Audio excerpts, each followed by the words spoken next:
Hello, everyone, and welcome to ROKStudios.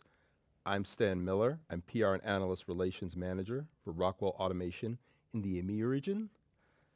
And I'm joined today by Andrew Ellis. He is Vice President of Global Portfolio Engineering. Andrew, welcome to the studio. Thanks, Dan. Great to be here.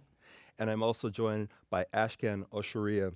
He is Chief Architect of Global Portfolio Engineering. Ashkan, always a pleasure to have you. Very nice to come back. So, gentlemen, today we're here to talk about why the most important aspect of innovation is trust. Great topic. So, Andrew, if I could start with you, please. From an OEM perspective, why do you think OEMs are naturally inclined towards innovation? Yeah, look, I've probably had the last number of months the opportunity to talk with many of our OEMs, and I've formed this picture, and hopefully you'll agree with me here, of the characteristics of what I see. I'll answer your question. And it's a combination of they are deep experts in the inner workings of their machine. They are experts there. Two, it's a combination of they are creative. To me, they're creating art. From an engineer's point of view, it's art. And then the third piece is just a passion to solve complex problems. And if you kind of bundle that together, that's the DNA of what I see our OEMs that we work with. I'll say most, I'm going to say it's all of them. And they've got this drive to continually, improve performance of their machines, improve the quality, not just of the machine, but of what comes off the machine, as well as drive down costs. And you can only do that by being innovative. And when we say innovation, like we're gonna be clear, it's not just technology, it's technology, process, and people. And they understand that combination. I think that's why that makes them a natural innovators. Andrew, we've had several executives from OEMs in the studios over the years, and what you're saying resonates so much. Thank you for that. Cheers. So, Ashkat, if I could turn to you. From your perspective, how important is having clear direction in innovation? Do you think this stems from industry knowledge, data, or maybe a combination of the two? It definitely will be the combination. Thinking about what already Andrew shared with us is, he said technology, people, and at the end of the day, their IP of the process. And that's exactly reflecting this, because once you have the skilled people, they will decide to pick the right technology. They will skill up to understand the technology based or regarding or connected to the process. Giving you an example, if you are searching for a more innovative way to seal pouch bags, right? That's their IP. On the other side, then they're looking after the right technology to connect their IP, the process IP, how that works, the physics behind it, with the right technology, and then scaling up, right? So you can't divide them. That's like a superstar triangle. Andrew, if I could transition to you, that's great insight, Ashkan. Andrew, could you help us understand what are some things companies often get wrong when they focus on innovation?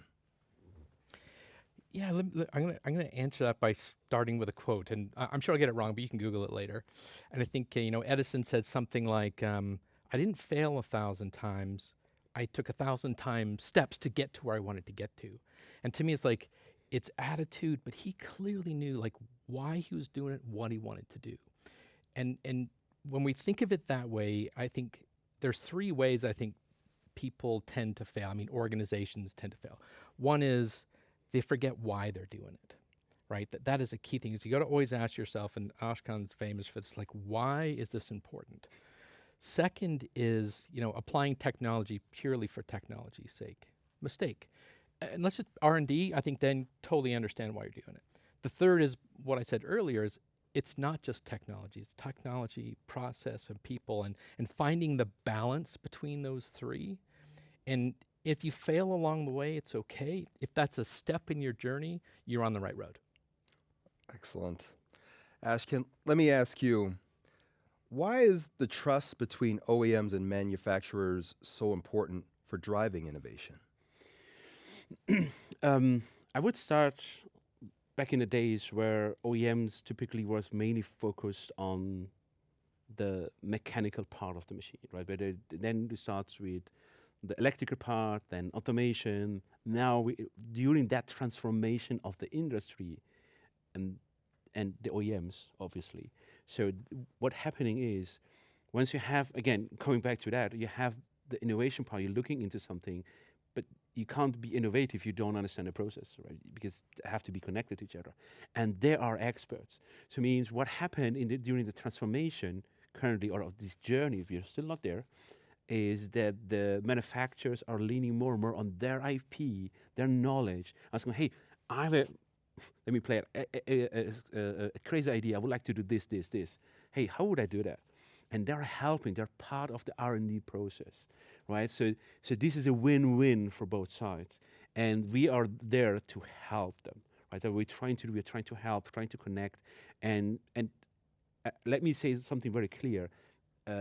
This is not regarding the size of the manufacturer OEM. So that's super important to say, because even a small OEM could be super innovative, super valuable for the manufacturers. Vice versa as well, right? So this is something we always have to see and be a little bit humble in front of it. Guys, there's so many exciting things going on with OEMs right now. This has been a fabulous discussion. Really appreciate your insights. Andrew, Ashkan, thanks for joining us in the studio today. Thanks, Dan. Enjoyed it. Thanks. And thank you for watching. If you'd like to learn more about industrial automation and digital transformation, visit rockwellautomation.com.